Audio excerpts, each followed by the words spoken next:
তাহলে বন্ধুরা দেখতে পারলাম যে আমরা মোট 16টা সূত্র তোমাদের দিলাম এবং 16টা সূত্রের মধ্যে আমি আবার একবার এক্সপ্লেন করে দিই।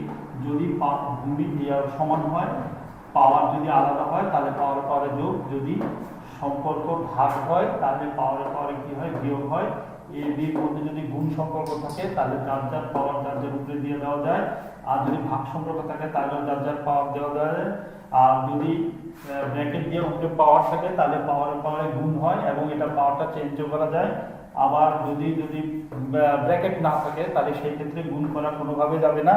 তারপরে রুট ওভার এই কিন্তু a টু দি পাওয়ার 1/2, আবার কিউব রুট ওভার মানে 1/3, n রুট ওভার মানে 1/n, আর n বাই পাওয়ার যদি m থাকে তাহলে m/n হবে। a to the power 0 equal to 1 তার জানলা তোমরা। a টু দি পাওয়ার -1 মানে 1/a, a টু দি পাওয়ার -2 মানে 1/a square, a to the power -n মানে 1/a to the power n, আর a to the power x equal to a to the power y হলে x equal to y, আর x to the power a equal to y to the power a হলে x equal to y। এই নিচের দুইটা সূত্রকে আমরা বলি কি ভূমি পরিবর্তনের সূত্র।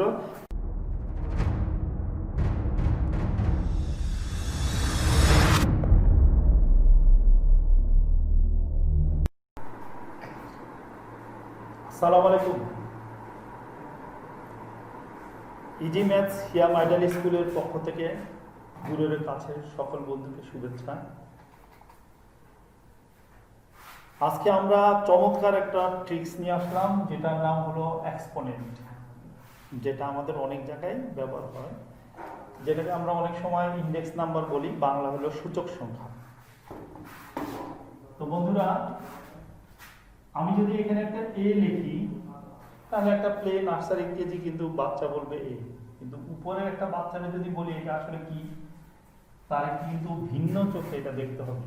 সেটা হলো এইটার উপরে একটা 1 আছে, এটার সাথে একটা 1 গুণ আছে, এটার সাথে একটা ভাগ আছে। এই উপরের 1টাকে বলা হয় এক্সপোনেন্ট, কিংবা আমরা এটাকে বলি পাওয়ার, যেটা আমরা বাংলায় বলি ঘাত বা শক্তি বলি। a1 আর a1 এই দুটাকে বলা হয় কোএফিশিয়েন্ট, বাংলা হলো সহগ। আর এটাকে আমরা বলি বেস, যেটাকে বলি ভিত্তি। তাহলে দেখো বন্ধুরা, এর সাথে যখন আমরা একটা এ যোগ করি তখন কি হয় দেখো, এই এ মানে তাহলে এই নিয়ম অনুসারে এর সামনে একটা 1 আছে, প্লাস এইটার সামনে একটা 1 আছে, একটা ডট চিহ্ন দিলে হয়, গুণে আমরা গুণের ক্ষেত্রে ডট চিহ্ন ব্যবহার করতে পারি। এই দুই জায়গা থেকে যদি আমি এ কমন নিই, ধরো আমি এখানে এ কমন নিলাম, তাহলে এখানে কি হলো 1 + 1 = 2a হয়। তাহলে আমরা বন্ধুরা বুঝে গেলাম যে এর সাথে এ যখন যোগ করব তখন কিন্তু 2a হয়। আচ্ছা, এবার আমরা গুণ করি, গুণ করলে কি হয়, এর সাথে যদি আমরা a গুণ করি তাহলে এই নিয়ম অনুসারে এর উপরে একটা পাওয়ার থাকে 1 ইনটু এর উপরে একটা পাওয়ার থাকে কি 1, তাহলে ভূমি সমান হলে কি হয়, পাওয়ারে পাওয়ারে যোগ হয়, তাহলে 1 + 1।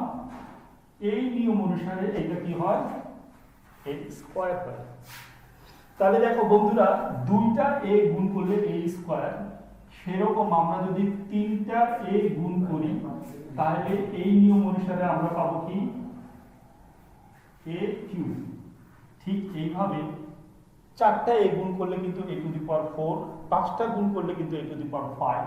ঠিক এইভাবে আমরা যদি n সংখ্যক a গুণ করি, এরকম ভাবে n সংখ্যক a এর যদি গুণ করি তাহলে তার পাওয়ার কি হবে, a to the power n। আর এই যে a to the power n হবে, এই পাওয়ারটাকে বলা হয় এক্সপোনেন্ট।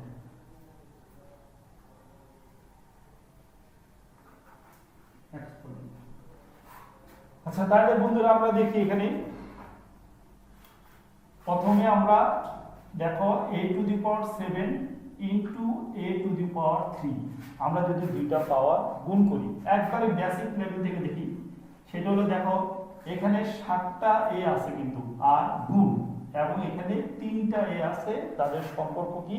গুণ। তাহলে দেখো যদি গুণ করি তাহলে 7টা এর সাথে 3 4 5 6 7, তার সাথে আরো 3টা গুণ। দেখো বন্ধুরা তাহলে কি হয়? a⁻10 হয়। আচ্ছা দেখো এই a⁻10 কে ইচ্ছা করলে কিন্তু আমরা এইভাবে আনতে পারতাম।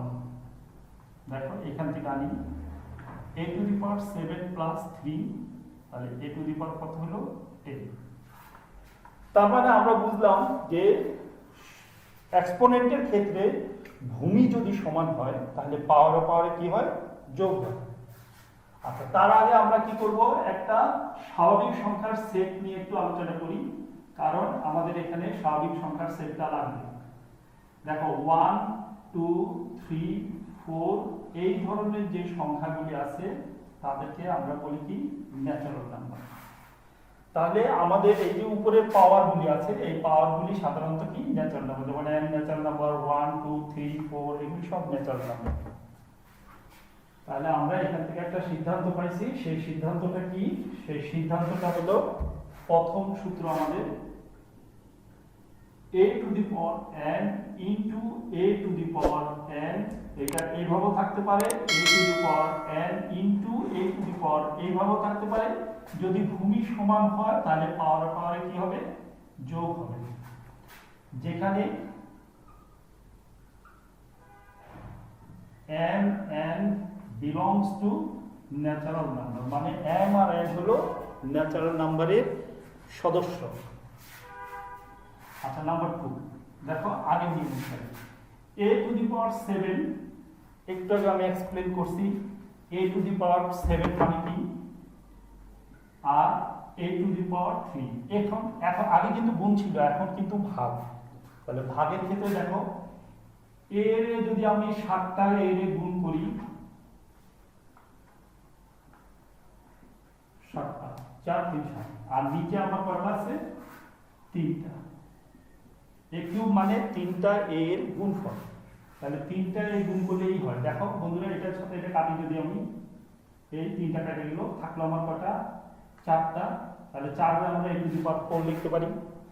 এখন দেখো বন্ধুরা আমরা যদি এখান থেকে এই জিনিসটা করতাম, দেখো a⁻7 আর নিচে আছে কত? a⁻3। তাহলে ভূমি দেখো সমান কিন্তু সম্পর্ক ভাগ, তাহলে পাওয়ারে কি হয়? বিয়োগ হয়ে যায়। দেখো 7 - 3, তাহলে a⁻ কত? 4। দেখো এই যে আগেরটার মধ্যে গেছে। তাহলে আমরা এত বড় বড় করে ভাইয়া অঙ্ক করতে পারবো না, যার জন্য আমরা সূত্র ব্যবহার করবো। তাহলে আমরা বুঝে গেলাম যে সূচকের ক্ষেত্রে ভাগের সম্পর্ক যখন থাকবে তখন পাওয়ারে কি হবে? বিয়োগ হবে। তাহলে a⁻n ভাগ a⁻n ইজ ইকুয়াল টু, এটা এইভাবেও থাকতে পারে, এটা এইভাবেও থাকতে পারে, দুটোটা একই কথা। তাহলে পাওয়ারে কি হবে? a⁻n - n। তাহলে বন্ধুরা আমরা দুইটা সূচকের সূত্র নিলাম, যে সূত্রটা হলো যদি গুণ হয় সম্পর্ক পাওয়ারে যোগ হয়, আর যদি ভাগ হয় তাহলে পাওয়ারে বিয়োগ হয়। এখন দেখো বন্ধুরা a আর b⁻n, যদি দুইটা a আর b দুইটা রাশির মধ্যে যদি গুণফল সম্পর্ক থাকে এবং পাওয়ার যদি উপরে থাকে, তাহলে আমরা যার যার পাওয়ার কি করব? যার যার উপরে দিয়ে দেব। আবার দেখো 4, যদি a আর b এর মধ্যে সম্পর্ক যদি ভাগ থাকে তাহলেও কিন্তু যার যার পাওয়ার যার যার উপরে আমরা দিয়ে দিব। তাহলে সম্পর্ক গুণ এবং ভাগের ক্ষেত্রে যদি মাঝখানে গুণ চিহ্ন এবং ভাগ চিহ্ন থাকে তাহলে পাওয়ারটা আমরা আলাদা আলাদা ভাবে যার যার উপরে দিয়ে দিতে পারব। এখন আমাদের আসবে হলো 5 নম্বর সূত্র। 5 নম্বর সূত্রটা কিভাবে হবে? a⁻n whole to the power n। এই পাওয়ারের ক্ষেত্রে কি হবে? দেখো বন্ধুরা এখানে আলোচনা করি। a⁻2 তার উপরে যদি আমি 3 দিই, তাহলে দেখো এই সম্পূর্ণটার উপরে পাওয়ারটা কত? 3। তাহলে আমি এটাকে ভাঙাতে পারি। কিভাবে ভাঙাতে পারি? a² * a². তাহলে কি হইতেছে আমার এখানে? a⁻, এই সবগুলি যোগ করলে কিন্তু 6 হয়। আবার দেখো বন্ধুরা a⁻3 এখানে দিয়ে যদি উপরে আমি স্কয়ার দিই তাহলে কি হয়? তাহলে দেখো আমি যদি এই পুরাটারে a ধরি তাহলে a স্কয়ার মানে কি a ইনটু a, তাহলেও দেখো পাওয়ার দুটো যোগ করলে a টু দি পাওয়ার 6 হয়। তাহলে দেখো এখানে পাওয়ার চেঞ্জ করলে যদি ব্র্যাকেট থাকে উপরে পাওয়ার থাকে যা রেজাল্ট, আবার যদি পাওয়ার চেঞ্জ করি তাও রেজাল্ট কিন্তু সেম। তাহলে আমরা এখানে একটা সূত্র পেলাম a to the power n n গুণ, তাহলে পাওয়ারে পাওয়ারে কি হবে, যখন ফার্স্ট ব্র্যাকেট থাকবে তখন পাওয়ারে পাওয়ারে কি হবে, গুণ হবে। ওকে, আমরা এখন চলে যাব হলো কোথাও যদি a to the power n তার উপরে যদি n হয় ব্র্যাকেট না হয় তাহলে কি হবে। আচ্ছা, এই জায়গাটা আমার আরেকটু ছিল কাজ, সেটা হলো a to the power n whole to the power n, এইটারও গুণফল কি সেম। দেখো mn গুণ করলে mn হবে, nn গুণ করলে mn হবে, তার মানে পাওয়ার চেঞ্জ করা যাবে, এইভাবে চেঞ্জ করা যাবে এখানে। আচ্ছা দেখো এখানের ক্ষেত্রে দেখো আগের যে নিয়ম ছিল সেই নিয়ম থেকে আমরা বাইরে আসি, এখন দেখো আরেক নিয়মে চলে আসি। এখানে আমি a টু দি পাওয়ার 2 এর উপরে যদি 3 দিই তাহলে কি হয়, তাহলে a টু দি পাওয়ার 2 এর উপরে যদি 3 দিই তাহলে a টু দি পাওয়ার 2 এর উপরে যদি পাওয়ার 3 থাকে তাহলে 2 কয়বার গুণ, 2 হলো 3 বার গুণ, তাহলে 3 বার যদি 2 রে আমি গুণ করি তাহলে আমরা জানি 2 ইনটু 2 ইনটু 2 এরকম হয়, তাহলে এটা রেজাল্টটা কি হয় a টু দি পাওয়ার 8 হয়। তার মানে যদি ব্র্যাকেট না থাকে তাহলে পাওয়ারে পাওয়ারে আমরা অনেক সময় ভুলে গুণ করে ফেলি, কারণ গুণটা করা যাবে না, এটা এক ধরনের সূত্র। নাম্বার 7 হলো আমি 5 নাম্বারটা বাদ দিয়ে দিলাম। নাম্বার 7 হলো a to the power root over square root over a যদি থাকে তাহলে আমাদের বুঝতে হবে এর পাওয়ার কত, হাফ। নাম্বার 7 দেখো কেন এটা হবে, ধরো একটা অঙ্কের মধ্যে এরকম আছে, তখন আমরা কি করি দুই পাশে বর্গ করে দিই, বর্গ করলে কি হয় দেখো এই যে বর্গ করে দিলাম, বর্গ করলে কি হয় প্লাস রুটের স্কয়ারে কাটা যায় কি হয় a হয়, আর এখানে কত 4 4 16 হয়। কেন কাটা যায়, কারণ এই যে মানটা কত এখানে হাফ হয়, হাফের উপরে যখন স্কয়ার হয় তখন আমরা কি করব এই মানটারে লিখব এইভাবে লেখা হয়, এই হাফের কারণে স্কয়ার 2 এর সাথে কাটা যায়। তাহলে যখন আমরা কিউব রুট ওভার লিখব তখন এটার মান হবে a টু দি পাওয়ার 1/3, তাহলে এটাকে ঘন করলে কিন্তু এটা কি হবে 1/3 টা কাটা যাবে। নাম্বার 9 যখন আমার a টু দি পাওয়ার এখানে n রুট ওভার হবে তখন কিন্তু এটা সূত্র হয়ে যাবে a to the power 1/n।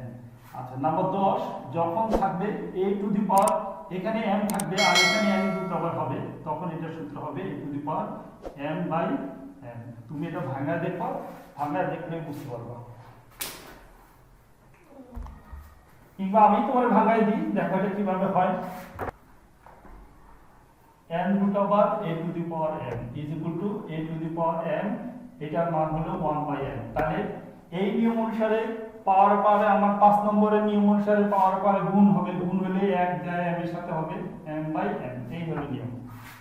ওকে, আমরা চলে গেলাম, এখন আমাদের 10 নম্বর শেষ, আমরা চলে যাব 11 নম্বর সূত্র। 11 নম্বর সূত্রটা কি, নাম্বার 11 নম্বর সূত্রটা হলো আমাদের a to the power -1, a to the power -1 এই সূত্রটা কি। আচ্ছা তার আগে আমরা আরেকটা জিনিস আগে a টু দি পাওয়ার 0, এটা একবারে বহু পরিচিত একটা সূত্র, a to the power 0 equal to 1। আমরা জানি a বা 3 বা মনে করো 4 বা 5 যে কোনো সংখ্যাগুলি যদি 0 হয় এটার মান হয় কত 1। কেন 1 হয় সেটা কি দেখি আমরা। দেখো 4 টু দি পাওয়ার 4 যদি আমরা করি তাহলে এক্সপ্লেইন করলে এটা আমরা এইভাবে এক্সপ্লেইন করতে পারি 4 ইনটু 4। এখন দেখো 4 টু দি পাওয়ার 3 যদি লিখি তাহলে আমরা এটা লিখতে পারি এরকম, 4 টু দি পাওয়ার স্কয়ার যখন আমরা লিখি তাহলে এটা আমরা লিখি 4 দুইটা, 4 টু দি পাওয়ার 1 যখন লিখি তখন আমরা এটা লিখি কিন্তু কত 4। আর যখন দেখো এখানে কিন্তু একটা একটা করে কমতেছে, এক ঘর কমে এক ঘর কমছে, একটা সংখ্যা কমছে, তাহলে লাস্টটা কি হবে a to the power 4 to the power 0 হবে। এবার দেখো এইটারে যদি আমরা ভাগ করি, ভাগ করলে 4 দিয়ে যদি ভাগ করি তাহলে দেখো রেজাল্ট হয় এটা। আবার এইটারে যদি আমরা ভাগ করি 4 দিয়ে তাহলে দেখো এইটার রেজাল্ট হয় কিন্তু এইটা। আবার দেখো এইটারে যদি আমরা 4 দিয়ে ভাগ করি তাহলে রেজাল্ট হয় কিন্তু এইটা। তাহলে এইটারে যদি আমরা 4 দিয়ে ভাগ করি তাহলে রেজাল্ট হবে কি 4 দিয়ে 4 দিয়ে ভাগ করলে কত হবে 1। তাহলে দেখো এখানে ছিল 1 যখন 4 1, যখন 4 টু দি পাওয়ার 0 তখন এটা 4 4 কাটা গেল 1, তার মানে 4 টু দি পাওয়ার 0 ইনটু 1। এছাড়াও তুমি যদি আরো নিয়ম করতে চাও, আরো নিয়ম মনে রাখতে চাও, তাহলে এখানে দেখো আরেকটা নিয়ম, সেটা হলো a টু দি পাওয়ার 0, এটাকে আমি লিখতে পারি দেখো a to the power 3 minus 3, বা তুমি যেটা ইচ্ছা ছেড়ে দাও, তাহলে উপরের পাওয়ার কিন্তু বিয়োগ, তাহলে ভাগ হবে, তাহলে ভাগ হলে দেখো এটার সাথে এটা কাটা গেলে 1 হয়, এইভাবে তুমি প্রমাণ করতে পারো। তবে ওইভাবে প্রমাণ করাটাই সবচেয়ে ভালো, নাম্বার উপরে ভিত্তি করে তুমি প্রমাণ করবা, তাহলে আমাদের এই কাজটা শেষ। এবার আমাদের 12 নম্বর, a টু দি পাওয়ার -1 মানে 1/a। আচ্ছা দেখো বন্ধুরা, এটা কিভাবে হলো, লেফট হ্যান্ড সাইড হলো a টু দি পাওয়ার -1, এটা দেখো আমি লিখতে পারি a টু দি পাওয়ার 0 -1, তাহলে এখানে কি হলো, বিয়োগ হলে ভাগ, ভাগের সিস্টেম হলে a টু দি পাওয়ার 1, তাহলে দেখো a টু দি পাওয়ার 0 মানে একটু কম করলাম 1, আর a টু দি পাওয়ার 1 মানে 8, তার মানে দেখো এটা হয়ে গেল। তোমার যদি এটা ভালো না লাগে, দেখো তুমি আরো অনেক নিয়ম করতে পারো, আমি এই নিয়মটা এক্সপ্লেইন করি। দেখো সেটা হলো a টু দি পাওয়ার -1, এটাকে আমি লিখতে পারি a টু দি পাওয়ার 2 3, দেখো এখানে বিয়োগ হলে পাওয়ার কি হবে, ভাগ, তাহলে দেখো এখানে তোমার বুঝতে সুবিধা হয়, তাহলে এটা হলো 2টা a আর এখানে হলো 3টা a, তাহলে আমি যদি 2টা a কাটা দিই তাহলে কি হলো 1/a। তাহলে বন্ধুরা আমরা সবাই ক্লিয়ার হয়ে গেলাম যে সূচকের এই সূত্রটা কিভাবে আসলো। এবার আমরা 12 নম্বর থেকে চলে যাব 13 নম্বরে। 13 নম্বর সূত্রটা হলো a টু দি পাওয়ার যদি এখানে -2 হয়, তাহলে 1/এই 2টা নিচেরটাতে চলে যাবে, উপরে থাকবে না। তাহলে এই রকম ভাবে যদি আমরা 14 নম্বর a টু দি পাওয়ার এখানে -n হয়, তাহলে এটা 1/a to the power n। অনেকে কিন্তু তোমরা মনে করো যে এখানে n হবে, আসলে তা না, এটা হবে এখানে। আচ্ছা নাম্বার 14 চলে গেল। নাম্বার 15 নম্বর সূত্রটা হলো ভূমি পরিবর্তনের সূত্র। দেখো a to the power x equal to a to the power যদি y হয়, হলে আমরা x ইকুয়াল টু কি লিখতে পারি, y লিখতে পারি। কিভাবে দেখো, ধরো আমার এটা হলো 2 টু দি পাওয়ার x টারে আগে লিখি, 2 টু দি পাওয়ার x আছে ইকুয়াল টু, আমি এটা 8 লিখলাম। দেখো 2 to the power x equal to 2 to the power 8 লেখা যায় 3। তাহলে দেখো এখানে আমরা কিন্তু ভূমি যদি সমান হয়, পাওয়ার সমান সমান পাওয়ার, এক্স্যাক্টলি দেখো এই সূত্রটাই কিন্তু এখানে এক্সপ্লেইন করা হয়েছে। তাহলে দেখো এটা আমি মুছে দিলাম। এবার আমার 16 নম্বর সূত্র। 16 নম্বর সূত্রটা দেখো, number 16, x to the power a equal to y to the power যদি a হয়, এখানে দেখো পাওয়ার সমান, আগেরটাতে কিন্তু ভূমি সমান ছিল, পাওয়ার ছিল আলাদা, আর এখনটাতে দেখো ভূমি কিন্তু আলাদা, পাওয়ার কিন্তু সমান। তাহলে পাওয়ার যদি সমান হয়, তাহলে আমরা বলবো কি ভূমি সমান সমান ভূমি। এই দুইটা সূত্রকে বলা হয় কি, ভূমি পরিবর্তনের সূত্র, ভূমি পরিবর্তনের সূত্র। এখন দেখো এইটার এক্সপ্লেনটা আমি একটু করি, ঠিক আগেরটার মতো। যখন x টু দি পাওয়ার মনে করো আমি যদি এটা লিখি 2, আর এটা যদি হয় আমার মনে করো 16 আমরা কি লিখতে পারি, x to the power 2 equal to 16 এর একটু 4 স্কয়ার লিখতে পারি। দেখো এখন আমার এখানে দুইটা পাওয়ার কিন্তু সেম হয়েছে। আমি যদি এখানে স্কয়ার রুট আবার করি কিংবা সূচক নিয়মে করি, তাহলে দেখো এটার সাথে এটা কাটা গেল। যদি কোনো বড় ক্ষেত্র হয় তখন আমরা পজিটিভ নিই, আর নইলে এটাকে কি করতে হয়, অতএব আমার কি হবে, এখানে x ইকুয়াল টু কি হবে 4, এই যে স্কয়ারের সাথে রুট কাটা যাবে, স্কয়ারের সাথে রুট কাটা যাবে। তাহলে তোমরা বন্ধুরা দেখলাম সূচকের সূত্রগুলি কিভাবে হয়, দেখতে পারলাম যে আমরা মোট 16টা সূত্র তোমাদের দিলাম, এবং 16টা সূত্রের মধ্যে আমি আবার একবার এক্সপ্লেন করে দিই। যদি ভূমি সমান হয়, পাওয়ার যদি আলাদা হয় তাহলে পাওয়ারে যোগ, যদি সম্পর্ক ভাগ হয় তাহলে পাওয়ারে কি হয়, বিয়োগ হয়। এ বির মধ্যে যদি গুণ সম্পর্ক থাকে তাহলে যার যার পাওয়ার যার যার উপরে দিয়ে দেওয়া যায়, আর যদি ভাগ সম্পর্ক থাকে তাহলে যার যার পাওয়ার দেওয়া যায়, আর যদি ব্র্যাকেট দিয়ে উপরে পাওয়ার থাকে তাহলে পাওয়ারে গুণ হয়, এবং এটা পাওয়ারটা চেঞ্জও করা যায়। আবার যদি ব্র্যাকেট না থাকে তাহলে সেই ক্ষেত্রে গুণ করা কোনোভাবে যাবে না। তারপরে রুট ওভার a কিন্তু a টু দি পাওয়ার 1/2, আবার কিউব রুট ওভার মানে 1/3, n রুট ওভার মানে 1/n, আর n বাই পাওয়ার যদি m থাকে তাহলে m/n হবে। a to the power 0 equal to 1 তার জানলা তোমরা। a টু দি পাওয়ার -1 মানে 1/a, a টু দি পাওয়ার -2 মানে 1/a square, a to the power -n মানে 1/a to the power n, আর a to the power x equal to a to the power y হলে x equal to y, আর x to the power a equal to y to the power a হলে x equal to Y, এই নিচের দুইটা সূত্রকে আমরা বলি কি ভূমি পরিবর্তনের সূত্র। তোমরা সবাই ভালো থাকবা এবং এই নিয়মগুলি ফলো করবা, তাহলে তোমাদের কোথাও সূত্র ব্যবহার করতে কোনো সমস্যা ইনশাআল্লাহ হবে না। আল্লাহ হাফেজ।